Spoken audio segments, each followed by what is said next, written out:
تو فرمایا رب العالمین یہ جو جود ہے، کرم ہے، مخلوق کے ساتھ بہترین برتاؤ ہے اور روزی رسانی ہے، اس سے ان کو پہچان دو۔ وہ زیب النساء کا جب کلام شائع ہوا، بڑا زبردست کلام، ایک جگہ کہتی ہے شہید عشق ترا شب بپا ہوگی دیدم کہ ہم چشولہ فانوس در کفن می سو۔ ایک مقام پر کہتی ہے وہ نیست دل را آرزوی باغ و سیر گلشنی طالبی دیدار را دامن گلشن گلشن باغ باغ راہ گلشن بست مخفی باقد ہے ہند لیبانی چمن را عکس گلشن گلشن لذت درد محبت ازد بے دردام قرص قدر صحت او ندارد ہر کے او بیمار نیز۔ بہت بڑی شاعر ہے، حافظ اور سعدی کے پائے کی شاعر، بلکہ زیادہ بہتر، کیونکہ حافظ صاحب کہتے ہیں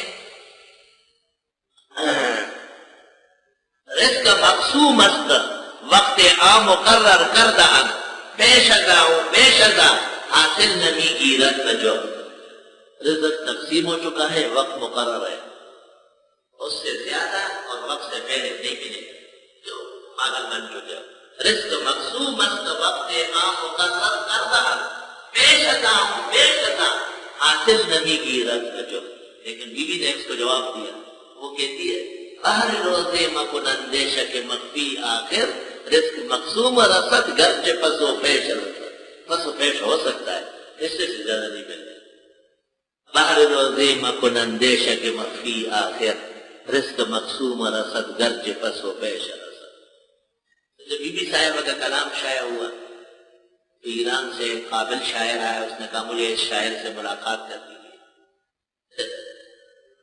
بی بی صاحبہ کو پتہ چلا تو اس نے اندر سے شعر بھیجا کہ درسخن مخفی شدم چوبوئے گل در برگ گل ہر کے دیدن میل دارت درسخن بیند۔ میرے ساتھ ملاقات نہیں ہو سکتی۔ اس زمانے کی عورتیں نہیں ہے جو بال کھول کر رسینہ نکال کر یہ صوبائی ممبر ہے، یہ قومی ممبر ہے، یہ ہر ایک کی ممبر ہے، یہ واقعی ممبر بھی اور محراب بھی ہے۔ بادشاہ زمانہ کی بیٹی ہے اور پردہ نشینی دے کے فرماتی ہے رسخن مخفی شدم، میں کلام میں چپی رہوں گی، چوبوئے گل در برگ گل، جیسے پھول کا جو خوشبو پھول کے اندر ہوتی ہے۔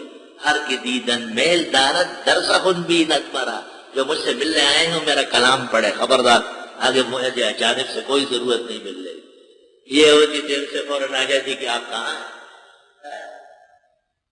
ان کو شرم نہیں آتی۔ ان کی جو محترمہ ماری گئی ہے وہ جس طرح کی ان کی لیڈر تھی، محترم تھی ان کی کوئی تصویر پوری زندگی میں کسی نے بغیر دوپٹے کے نہیں دیکھی۔ یہ اس کی ایک منقبت قابل ذکر ہے، کبھی بھی بغیر دوپٹے کے نہیں دیکھی۔ کہیں بھی آپ اس کی تصویر دیکھیں سر پر دوپٹہ ہو۔ اور ایک دفعہ وزیر اعظم ہونے کی صورت میں اس نے باقاعدہ نوٹیفیکیشن جاری کر لیا کہ عورت مردوں سے ہاتھ نہ ملائے، عورت اور مرد کا مصافحہ نہ جائے۔ وزیر اعظم پاکستان کی حیثیت سے پاکستان کے عام ریکارڈ بے نظیر صاحبہ کا نوٹیفیکیشن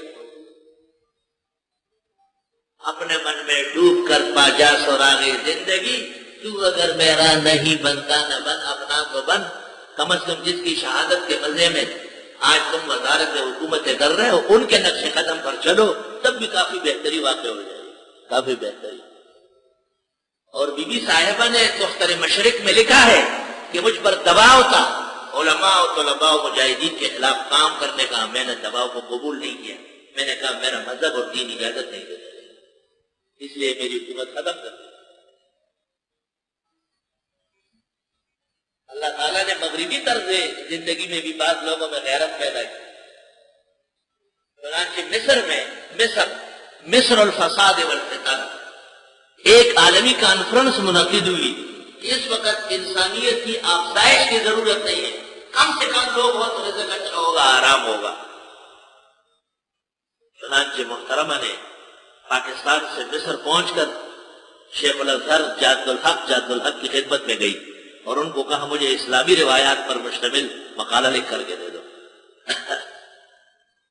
اس نے کہا اسلام تو خاندان منصوبہ بندی اور نس بندی اور افزائش پر پابندی کو برداشت نہیں کرتا، تو محترمہ نے کہا میں اسی پر تقریر کرنا چاہتا ہوں۔ چنانچہ انہوں نے ایک مقالہ لکھ کے دیا، اس کی انگریزی کر دی گئی اور وہ مقالہ اس نے وہاں کھڑی ہو کر سنایا، اور ترکیہ کی ایک عورت ان کے ساتھ مسلسل لڑتی رہی، لیکن اس نے اپنا مقالہ آخر تک پہنچا کے چھوڑا۔ اس میں یہی تھا کہ یہ جو آپ نے کانفرنس منعقد کی اور آپ ضبط تولید چاہتے ہیں، یہ اسلام کے اور انسانیت کے خلاف سازش ہے، یہ غلط طریقہ ہے۔ قرآن و سنت اور 1400 سال اسلامی تاریخ، انبیاء اور کائنات کے جتنے معتبر لوگ ہیں انہوں نے اولاد کو نعمت کہا ہے اور اولاد کے سلسلے کو اللہ کا احسان مانا ہے، اور یہ غلط بات ہے۔ باقاعدہ اسلامی طرز حیات پر ڈٹی رہی۔ لا الہ الا اللہ، الحمدللہ رب العالمین، حمد و ثنا اللہ کے لیے ہے جو پالنے والے کائنات کے، الرحمن الرحیم جو بہت مہربان اور رحم والے، مالک یوم الدین وہ مالک کے قیامت کے دن کے یعنی روز جزا کے، الحمدللہ علم ذات ہے، رب العالمین افعال ہے، الرحمن الرحیم صفات ہے، مالک یوم الدین معاد ہے۔ اس کے پیچھے پھر بڑے بڑے دریا ہیں۔ ایاک نعبد، ہم آپ ہی کی عبادت کرتے ہیں، ایاک نستعین اور آپ ہی سے مدد مانگتے ہیں، یعنی معبود بھی آپ ہے اور مستعان بھی آپ ہے۔